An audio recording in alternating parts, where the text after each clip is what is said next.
Coming up on Falmouth in Focus, we head to Hatchville for the grand opening of the town's newest fire station, celebrate a year of service with AmeriCorps Cape Cod, and take a sweet break at an ice cream social.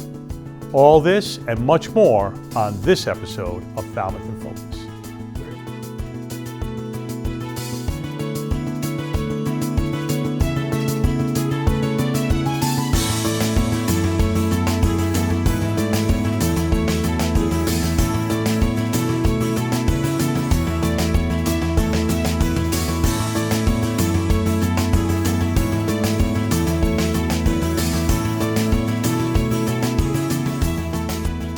Hello and welcome to Falmouth in Focus, FCTV's current affairs program. I'm Michael Kasparian. And I'm Eileen Preston. We're glad to have you with us for another look at what's happening in and around town. We begin this episode with a celebration. The Hatchville Fire Station is officially open, and community members came together to mark the occasion. We were there to capture the ribbon cutting and hear from town officials about what this new station means for the community. We had a groundbreaking ceremony in 2023 to kick off the construction of this long-awaited new fire station project. It was noted by then select person Nancy Taylor that she found references back to the 1940s and 50s that alluded to the need for a fire station in this growing section of town. My tenure began in the fire department in 1987, and then Chief George Packish began to address the need for this station. This was carried on by Chiefs Broder and Sullivan, who continued to keep this dialogue for a new station in the Hatchville area alive. Chief Small was at the helm when a study was commissioned to look at the fire department staffing, as well as station locations as it relates to the fire and EMS responses in our town. This study was pivotal in obtaining a strong drive by the town administration to address not just the need for the fire station, this new fire station, but to support our personnel in our services, but the needed firefighters for increased call volume our department was facing. Although it's been a long journey of about 5.5 years, I believe, leading up to this morning's ceremony, I could not be more proud of the work done by all those involved in this project. Although I joined the journey a bit late in the summer of 2023, the one thing that struck me and has stayed with me throughout the past couple of years is the tremendous amount of passion each member of the team that you've met this morning has brought to this project. And I want you to remember the word passion because it's going to be a theme throughout my brief presentation.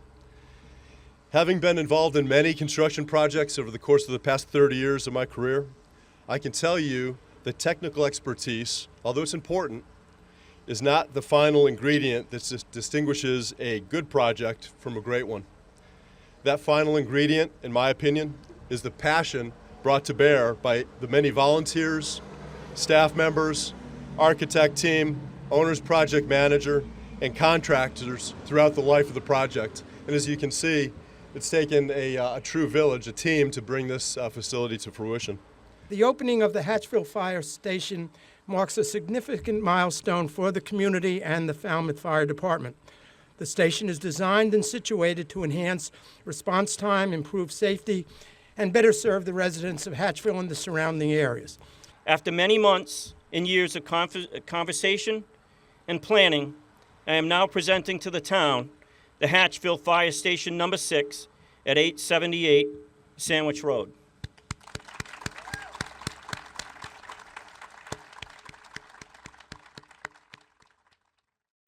Congratulations to everyone involved in making this important project a reality. Next, we visit Heritage Museums and Gardens for a special event, the National Garden Club Standard Flower Show.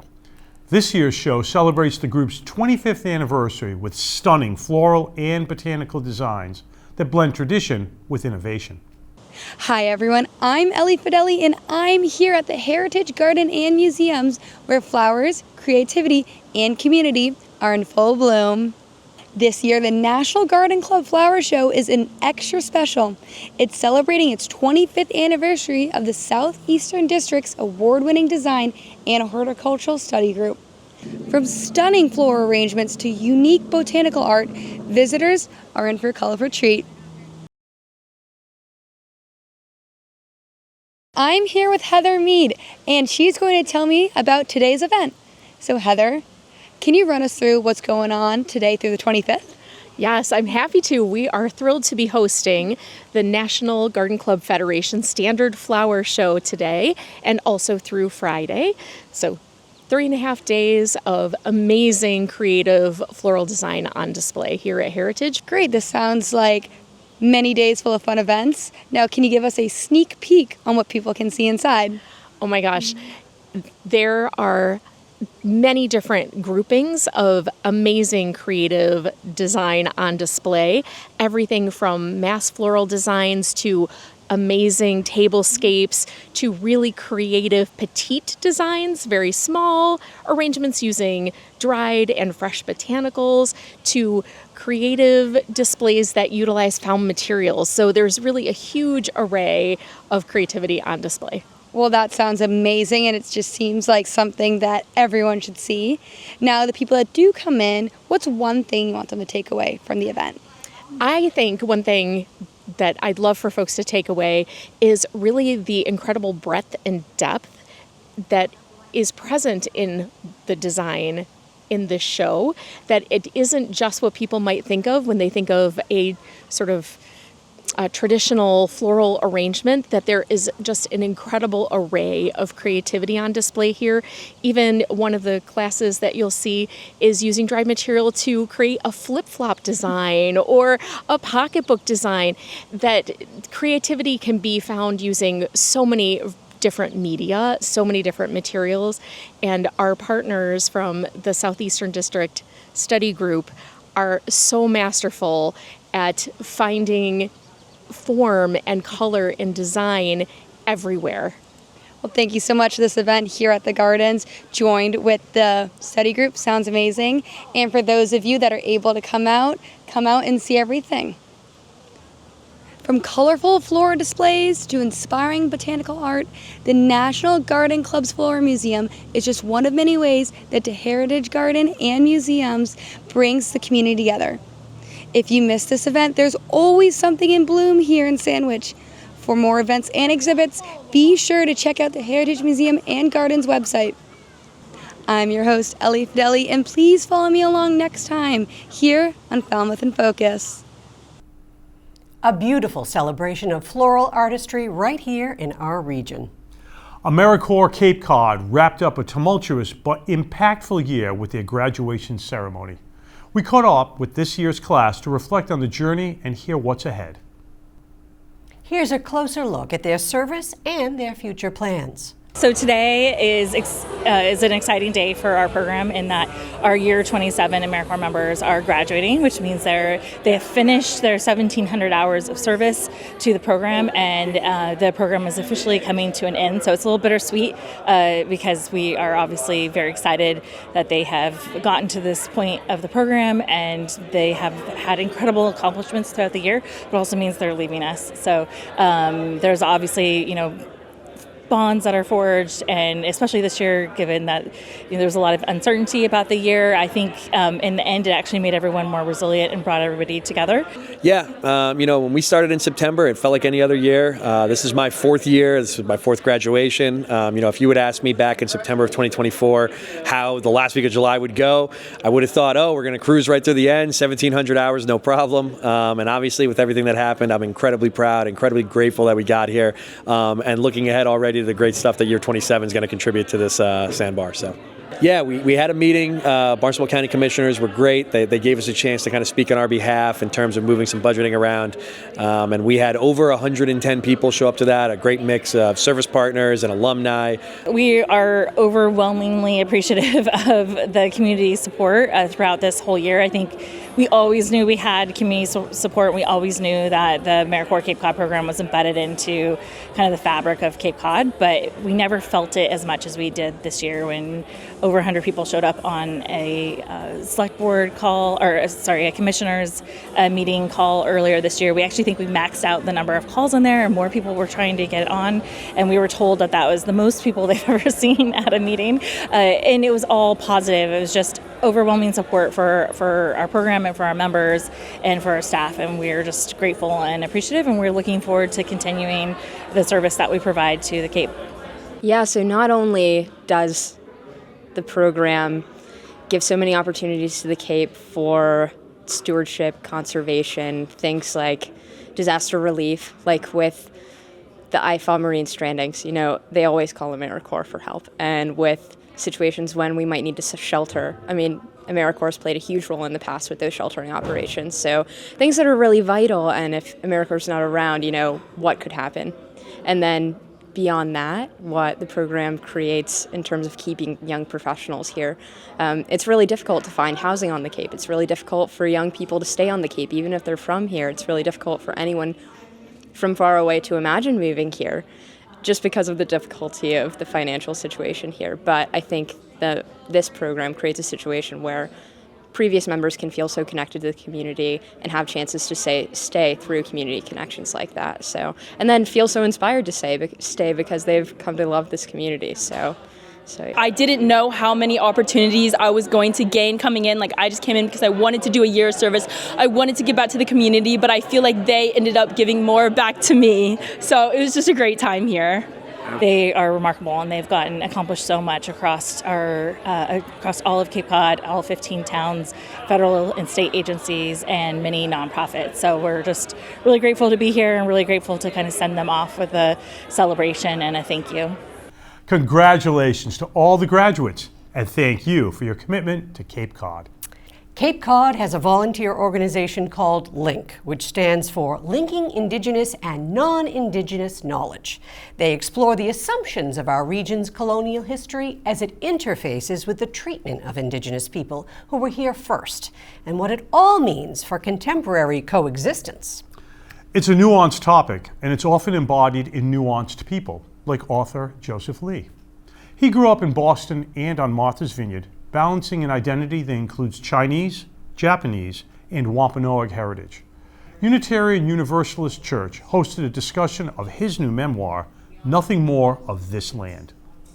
I write in the book about working in my family's store on the Gayhead Cliffs in Aquinnah, and people come in and they say all sorts of wild stuff. They will ask you anything, they will say anything, they will take photos, and so people are already doing that. And so I saw the book as kind of like my opportunity to just fully say what I wanted to say about it. I spent 30 years at Plymouth Plantation in the Wampanoag program. Same thing. They'll say anything, everything.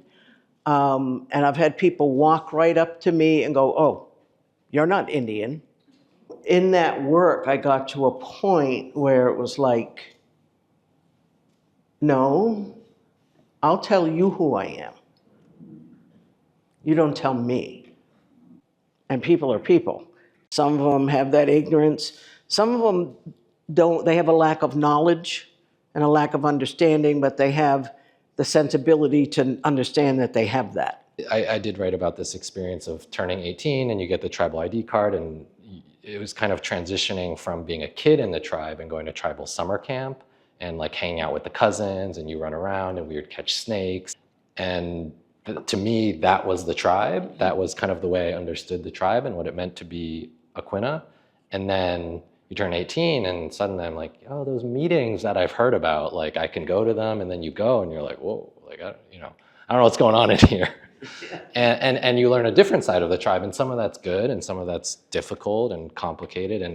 And that's when I realized that, I got to learn some of this stuff. In journalism, I do like consulting for other outlets who want to write stories about Native communities. And they always ask, like, what words do we use? Like, is it Native American? Is it Native? Is it Indigenous? Is it Indian? What is it?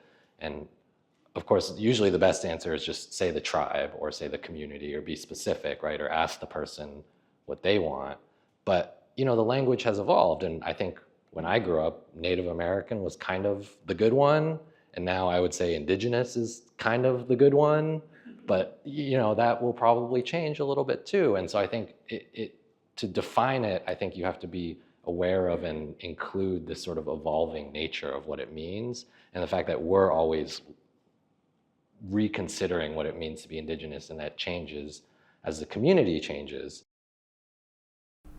Still ahead, a curious look at the animal kingdom and a check-in with Farming Falmouth as they continue their efforts to feed our neighbors. Don't go anywhere. We'll be right back after this.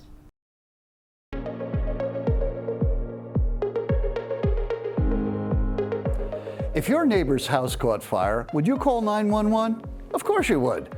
People here watch out for their neighbors. If you'd like to help your neighbors, volunteer for us. We're the 911 for consumer problems. Hi, I'm Bruce Blackwell, Executive Director of the Consumer Assistance Council. We are the Attorney General's local consumer watchdog agency. We help anyone who's having a problem with a business. Whether it's a car repair, a contractor, a cell phone bill, we fight for you. We'll try to get your money back or your service restored. We're not lawyers, we're just a fun group of regular citizens like you who want to give back to their communities. And we really need your help.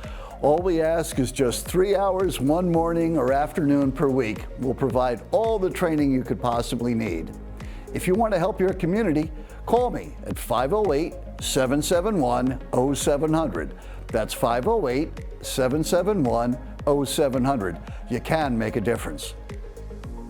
Welcome back. In this next segment, we head to Highfield Hall, where the Marine Biological Laboratory recently presented Outlandish Animals, an up-close look at some of the ocean's most unusual invertebrates.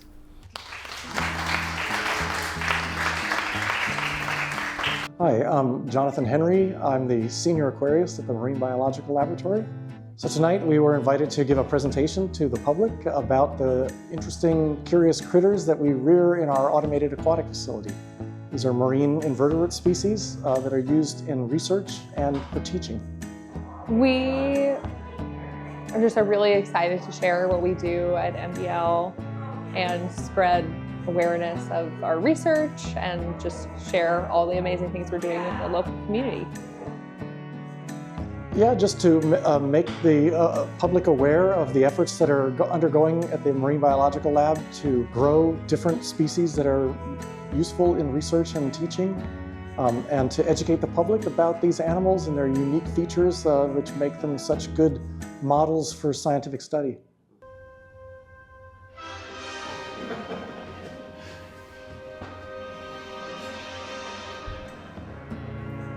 One of my favorites is Hopsunia.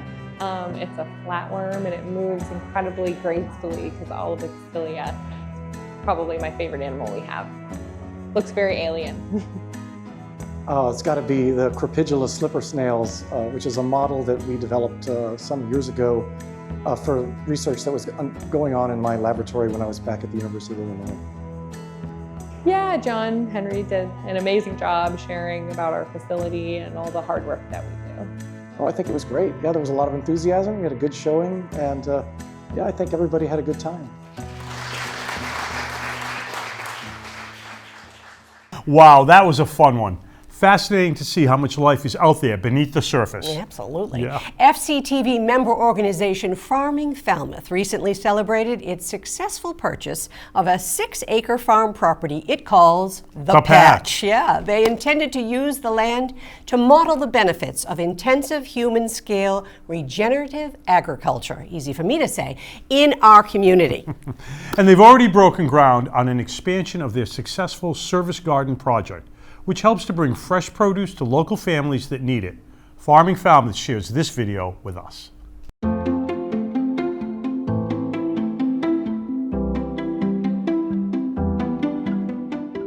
We are so excited. This is our inaugural project, a 50 by 50 plot, which is going to be an extension of our service garden. We'll be growing food here also for donation to the Falmouth Service Center, the Cape and Islands Veterans Outreach Center. I just brought the tractor out, get the process started. We really needed to loosen it up a little bit. This is the fundamentals of how we get our no-till field into action. Step one is we are going through with the rototiller and doing the walkways. We shovel out the walkways, and then we have wood chippers filling those walkways. We put in about 1 foot to 8 inches of wood chips. down every walkway, which every time it rains, it becomes just a super sponge. The beauty of chips is within 3 to 4 years, they're back as soil where they came from. It's all regenerative. And then we're broad forking. This is what I love about this organization, that we bring you out, we put you to work, but we also teach you. And the best way to learn something is hands-on. We're gonna add compost. We call it the poop mountain. Once upon a time, this was an alpaca farm. There were mountains of poop everywhere. There were sheds full of poop up to the rafters. I was touring the property with a bunch of other people who were looking at it. Most people were, ew. And I was looking at it with my eyes getting wider and wider, thinking, oh my God, black gold. You can see the darker areas where some of the compost alpaca poop has already been loaded, and we're turning it into the soil to make it a very rich soil to nourish the plants.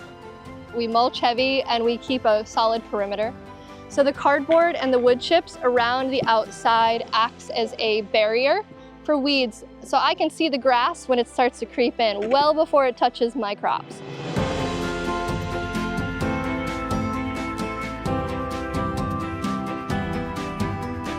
Last year, we grew 5,000 pounds of produce on a quarter acre, and our goal this year is 6,500 pounds for donation to our food pantries. We will have our first open farm day on August 30th. That's a Saturday. It's Labor Day weekend. From 11 to 4, we'll have a ribbon cutting. We'll have some activities for kids. We'll be giving tours of the farm and a peek at our vision. And we hope people will come out and just take a look, take a walk, and enjoy the beauty of this beautiful farm. I like that we're having Stewardship Matters and it's permeating the rest of the community, and people are coming in to feel it. It's a great experience. It's heartfelt, truly. We're all just new age farmers. I was seeing everybody out there working in the blazing hot sun. All these people have congregated, and it's marvelous, isn't it? We just think that this is a really fitting way to begin.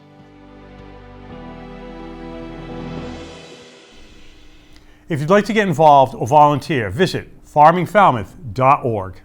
Coming up, music for a cause, sweet treats, and a splash of artistic inspiration. Stay with us. Hello, and thank you for being here. My name is Lynn Shad, and I'm a proud member of the Falmouth Climate Action Network, or as we like to call her, FalCAN.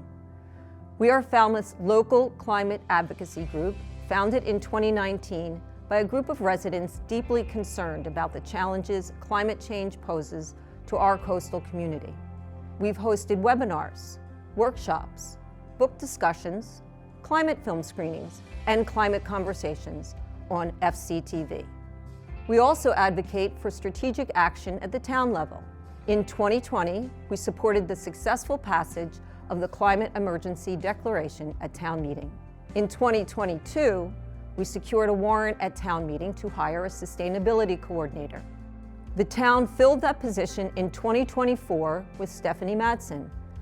The climate crisis poses a direct threat to the economic engine of our town. Rising sea level, more frequent and intense storms, and eroding beaches are already impacting us. As a community so dependent on its coastline and natural beauty, we must act now to slow down these harmful effects and reduce emissions. Thankfully, the technology to address these issues is already available. Renewable energy sources such as municipal and residential solar, electric and hybrid vehicles, residential heat pumps, induction stoves, and more.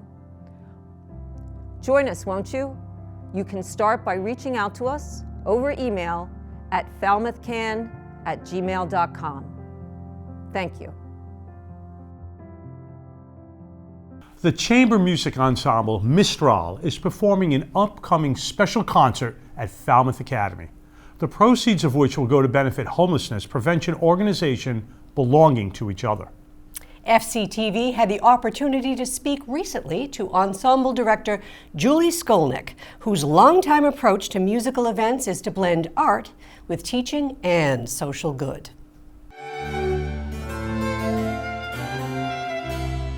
if they've never heard of us before, they'll be introduced to this ensemble that's called Mistral Music, which is now in its 29th season.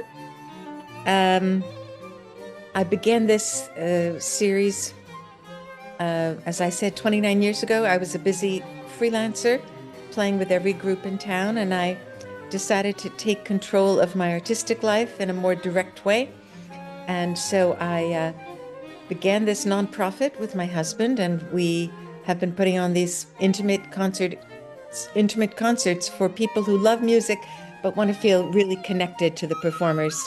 This particular concert is called the Boulanger Connection, From Paris to the World. That is, we are talking about Nadia Boulanger, who was a very prominent pedagogue in France during the 20th century.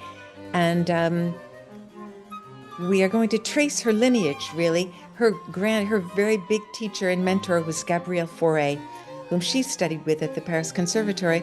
And then she went on to teach so many important composers, who then went on to teach other important composers. I began it with a kind of vision that I wanted to create something very intimate and personal for my music lovers. And when we pride ourselves on the connection that we've created with our audiences, and I hope that our new audience in Falmouth will feel it right away. Thank you to the organizers and performers who are helping bring both shelter and art to our community. Now, let's talk about something everyone can enjoy. Ice cream. Oh yeah, of course. Yeah, the West Falmouth Library recently hosted a summer social, and we spoke with attendees about what makes the event so special. So the West Falmouth Library hosts events throughout the summer, part of our Sizzling Summer program. And this is our ice cream social, where we invite families to come and grab a picnic blanket and grab some ice cream and play games. And it's a beautiful spot, and it's a beautiful night to be able to celebrate. My name is Charles Roussel. I'm the president of the West Falmouth Library. Yeah, we've been around since 1879. It's part of our mission to be in the community and of the community. And we open up our space throughout the year. We have Christmas tree lightings in the winter, and we do, things like this in the summer. So it's great. I am from New York. I married a wonderful man. Unfortunately, he passed away, and he comes right from here. And my husband, I just think about him all the time. And the library. They loved him in the library. But this is the best library in the world. Everybody's kind, everybody's good, and when you're alone, it's wonderful. Yeah, absolutely. And now, ice cream. All this in heaven too. Well, I mostly came here because, I won't lie, the ice cream. But the ice cream was delicious. Strawberry ice cream was the best. And I recommend. Yeah, the ice cream was so nice. We came in and everyone was so welcoming at the event. They answered all of our questions and they were really, really kind. There's just like a really great energy here with all the people gathering around and like kids laughing and everything. It's really nice. Yeah, I had a lot of fun. Hi, my name is Emmett. Hi, my name is Ryan. Hi, my name is Emma. Hi, my name is Jacob. Hi, my name is Hannah. What did you guys think about the ice cream? It was The Yolinda's ice cream. We're very generous. We got folks that support us. Yolinda's right down the street here in West Falmouth, been around for a long time, and they were kind enough to donate the ice cream to us. And we have a bunch of donors who support the program, so there's no cost to the community, which is great. The reason I like the library is because it has toys and I wish it had a TV. Cool. I like the library because there's books to enjoy. Well, there's a lot of toys and I like most of their books that they have. Yeah, we have a series of events, so the best way to find out about it is to go on to the West Falmouth Library website. We keep a rolling calendar of events. We have descriptions. We encourage folks to register online so that we know how many people are going to come and come and have a good time. We have a lot going on this summer, and then in the fall our winter programming kicks in, and we have lectures and concerts and book readings and book groups and lots of stuff to keep people busy. Love seeing neighbors connect like that. Yeah, you got a favorite? Chocolate chip? I love chocolate chip, but I also like coffee ice cream. Oh, okay. Yeah. Sophisticated. Back to my Rhode Island roots. Oh, that's Rhode Island coffee. Okay. And finally, we wrap things up with a visit to the Falmouth Art Center. Executive Director Laura Reckford gave us a tour and talked about their upcoming events and rotating exhibits. And I'm here today at the Art Center on one of our very busy summer days. We have a lot of activities here this summer, but coming up on Saturday, July 19th, 10 to 2, we have our Up, Up, and Away Family Day. This is a first for us, having a family day the day after our annual gala. The idea for that came from the fact that we have a team of volunteers making decorations for our gala every year, and people thought it would be fun for the rest of the community to come in and see those decorations. So we will repurpose the gala decorations the next day for a family day, and the Up, Up, and Away theme is about hot air balloons and other things that fly in the sky. And so at the family day, we'll have experts from the Blue Hill Observatory helping the kids to make kites that they can make here at Falmouth Art Center and then take home and fly in their yards or anywhere around town. We'll have volunteers from Falmouth Arts Honor Society helping kids to make aeronomically engineered paper airplanes. And so it will be the best paper airplanes ever that they can make here at Falmouth Art Center on the family day. Also an activity, a craft activity, making hot air balloons and coloring them in with paper. So that's one of our big activities coming up. We also have our 3 galleries full of exhibits of artwork made by local artists, and that is happening all summer. We're free and open every day, so it's a great place to bring your house guests, spend an afternoon in the air-conditioned comfort and looking at local art. The big exhibit in July is our summer juried show that happens every year, much anticipated show. This year we had just under 300 entries, and our juror, Suzanne Packer, picked out 50 for the show. One of the award winners, the best in show, went to Karen Ferris, who is the art teacher for the 8th graders at the Lawrence School, and many others, local artists, received awards in this show. So that's a beautiful show to come check out here at Falmouth Art Center. We also have, through the end of July, our annual auction. Art pieces are on display here, and people can check those out. In the month of August, we always have our Members Blue Ribbon Show.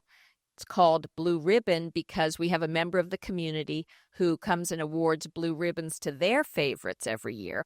That's the blue ribbon aspect. Other than that, anyone who is a member of Falmouth Art Center can submit a piece in any medium to that show.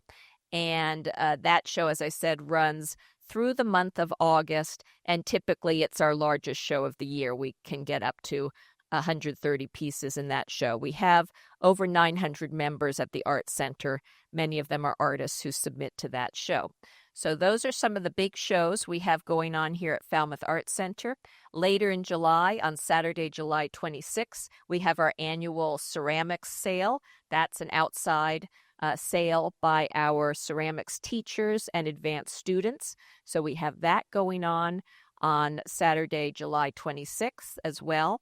And as I said, we are free and open every day, all summer long, classes and workshops for people of all ages and all levels, from beginners to advanced. Our youngest students are 5 years old. Our oldest are well into their 90s. So we welcome everyone to try out art, either coming back to art or taking an art class for the first time. It's a lot of fun and a very healthy activity for all ages. That wraps up this edition of Falmouth in Focus. Thanks for watching. And as always, we leave you with sights and sounds from around town. Until next time, we'll see you around town.